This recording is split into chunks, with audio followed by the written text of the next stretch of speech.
안녕하세요. 안보라 에듀 안보라 선생님입니다. 자, 오늘 우리 지난 시간에 공부 잘하는 공부의 왕 황민경 선생님 모시고요. 오늘 같이 또 우리 어떻게 하면 겨울방학 알차게 보낼 수 있을까를 먼저 얘기 나누도록 하죠. 선생님 안녕하세요. 안녕하세요. 그러면 첫 번째 이제 아이들이 사실 이제 겨울방학을 앞에 두고 여러 계획들이 많잖아요. 네. 그래서 우리 선생님은 겨울방학 어떻게 보내셨는지. 제가 학창 시절 얘기 또 풀어보자면 학창 시절에 겨울방학 기간이 사실 중요한 거 누구 다들 알고 있기 때문에 저도 마찬가지로 방학 특강 같은 거 저한테 부족한 부분들 들으면서 네. 수업 열심히 들었고 그 다음에 저는 좀 더 중학교 때로 넘어가 보자면 캠프, 겨울방학 캠프 같은 것들을 하거든요. 그런 거 가가지고 또 열심히 참여도 해봤고 네네. 그 다음에 고등학교 때는 아무로 그렇게 특강 들으면서 공부를 하는 와중에 저는 진로가 좀 명확했던 편이에요. 네, 그렇기 때문에 제 진로와 관련이 있는 다양한 활동들에 참여를 하면서 당연히 이제 경험들도 쌓고 준비도 했고 그렇다고 해서 안 한 건 아니고 네, 놀기도 놀았습니다. 그렇죠. 네. 자, 여기서 중요한 포인트, 놀기는 놀았다. 자, 보면은요, 이제 이렇게 무언가 관련돼 있는 목표와 관련된 그런 세부적인 계획들을 세우셨다는 거 안에서 참 이런 게 알차구나. 사실 우리가 뭐 계획을 세운 거를 모두 다 이루면서 살 수는 없잖아요. 네, 그런데 그래도 내가 필요한 게 이렇구나 해서 딱딱딱 정리해 놓고 겨울방학을 준비하고 있는 그 마인드 참 배울만하다고 생각이 드네요. 자, 그러면 왜 여름방학이 아니라 겨울방학이 더 중요한지 사실 그게 좀 궁금하거든요. 왜 겨울방학이 더 중요할까요, 선생님? 일단 제일 큰 이유로는 아무래도 새 학년을 들어가기 직전의 시간이잖아요. 그러다 보니까 여름방학은 이미 한 학기를 경험하고 난 중간 시간이라면 이 겨울방학은 확실히 더 긴장감이 있어요. 아이들이 새 학년을 경험을 해보지 않았기 때문에. 네, 그래서 마찬가지로 이 새 학년에 들어가기 전에 이런 준비를 해야 하는 시기라서 관련된 수업들도 많이 열리고 그리고 사실 다들 아실 텐데 연초에는 이제 다들 지난 한 해를 되돌아보면서 본인의 이제 잘못됐던 점, 아쉬웠던 점을 다 알고 있잖아요. 그래서 막 계획들을 항상 세우잖아요. 예를 대표적인 건 항상 다이어트를 계획하고 갑자기 찔리네. 저도 찔리는데 그런 다이어트를 계획하고 막 의지가 넘칠 때예요. 학생들조차도 네. 다 이번 올해는 작년처럼 이러지 말아야지 이런 마인드가 스스로 있다 보니까 되게 의욕적인 시기라서 네, 되게 중요하다고 생각이 들고 두 번째로는 여름방학은 사실 길어야 2, 3주 정도로 되게 짧은데 겨울방학은 한 2달 내지 3달 정도다 보니까 이 기간이 훨씬 길어요. 그렇기 때문에 여름방학에 비해서 어떤 공부를 할 때 훨씬 연속성 있고 꾸준하게 뭔가를 하나 딱 해낼 수가 있는 그런 시기다 보니까 너무 중요하다고 생각합니다.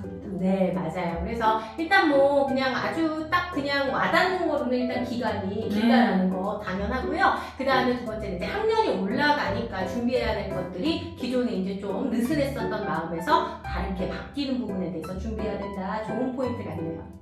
자, 그러면 이렇게 중요한 겨울방학 어떻게 하면 알차게 보낼 수 있을까요, 선생님? 일단 아까도 말씀드렸다시피 새 학년에 대한 준비가 가능한 시간이고 해야만 한다. 그렇기 때문에 그걸 먼저 우선적으로 해야겠죠. 이제 그 얘기를 하려면 학년을 좀 나눠서 얘기를 해야 될 것 같아요. 필요한 게 다 다르다 보니까 일단 예비 중일이랑 예비 고일 같은 경우에는 이 친구들은 아예 완전히 새롭게 시작하는 케이스잖아요. 초등학교에서 중학교로, 중학교에서 고등학교로 올라가는 거기 때문에 학교도 달라지고 당연히 학년에 맞춰서 이 난이도랄지 양이랄지 수준이 아예 바뀌기 때문에 대비를 탄탄하게 좀 해줘야 되는 필요가 있는데 예비 중일 같은 경우에는 문법도 물론 중요하긴 하지만 저는 비문학이나 문학 관련 수업 그다음에 특강을 좀 추천해 드리고 싶어요. 왜냐하면 제가 지금 예비 중일 수업이 최근에 열렸잖아요, 원장님. 그래서 수업을 해보니까 귀여워요 일단.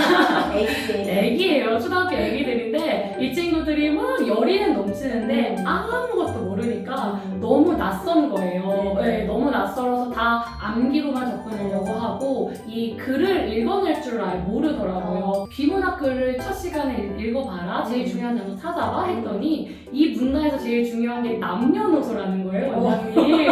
분명히 그 글의 제목에서 아이스크림이 제일 중요하다라고 우리가 짚고 갔는데도 남녀노소에 동그라미 해놓은 예비 중일이 있어서 제가 옆에 가서 이 문단이 제일 중요한 게 정말 이거라고 생각해? 그러니까 아니요, 이거 아이스크림인 것 같아요. 얘기를 하는데 동그라미 거기서 주는 거예요. 그러니까 그렇게 아예 글의 중요한 거 파악조차 못해요. 그러니까 내가 봤을 때는 그냥 그 말이 제일 어려워 보여서 그럴 수도.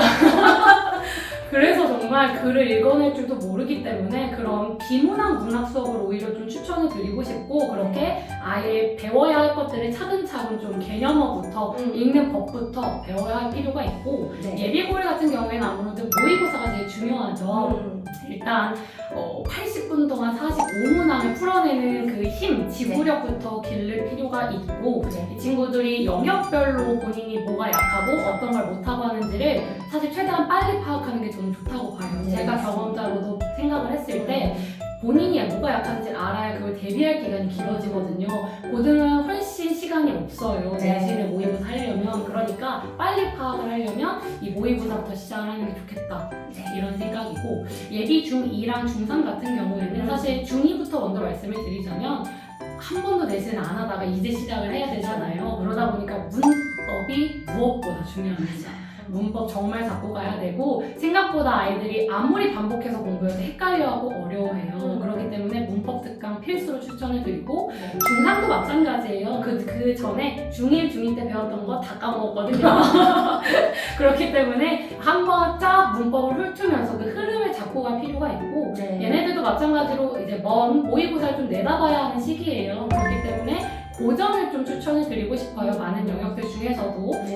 예비 중3부터 고전을 시작해야 이 뭐라고 하는지 모르겠는데 이 외계어 같은 말들을 읽는 법부터 시작을 하고, 그 경험치가 사실 좀 많이 쌓여야 되는 영역이라고 좀 생각을 하거든요.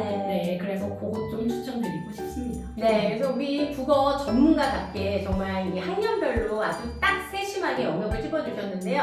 굉장히 이제 공감되는 얘기면서 좀 심플하게 정리를 하자라고 하면, 일단 예비 중1 같은 경우에는 전혀 문학이나 비문학에 대한 이제 접근법 자체를 모르면서 시작을 하니까, 뭐 어떤 작품에 관해서 무조건 많이 보고 주제가 뭔지를 암기하는 게 아니라 문학을 어떻게 읽고 또 비문학에서 핵심을 어떻게 찾는지 이런 법들을 그래서 뭐 딱 학원을 안 다닌다 하더라도 사실은 그런 걸 지도해주는 책들이 굉장히 서점에 또 많죠. 그래서 그런 걸 이용하면 좋을 것 같고요. 뭐 예비고일 너무너무 중요하죠. 그래서 이 친구들에게 가장 중요한 모의고사 훈련해보는 거 정말 우리 황민호 선생님이 해주신 방법이고, 또 저 또한 만약에 예비고일한테 뭘 해야 되냐라고 참 질문 많이 받는데 저도 이 방법을 추천을 합니다.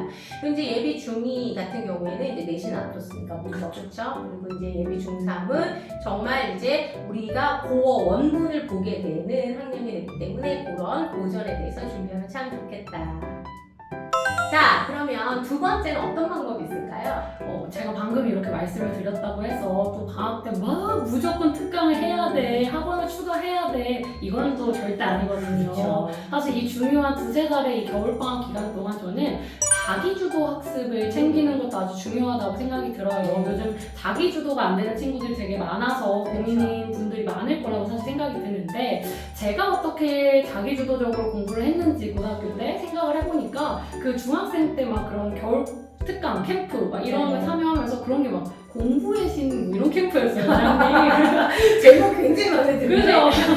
공부의 신 뭐 이런 데 가가지고 거기 숙박을 아예 해서 들어가요. 몇 주간 들어가서 막 짜여진 프로그램에 맞춰서 자기주도적으로 어떻게 공부를 해야 되는지 계획 세우는 것부터 막 이런 거 배웠던 기억이 있거든요. 그래서 제가 자연스럽게 좀 했던 것 같은 생각이 들어요. 그러다 보니까 이런 걸 참 하면 좋을 텐데, 근데 저는 이게 딱 우리 학원에는 메타인지 캠프라고 생각이 들거든요.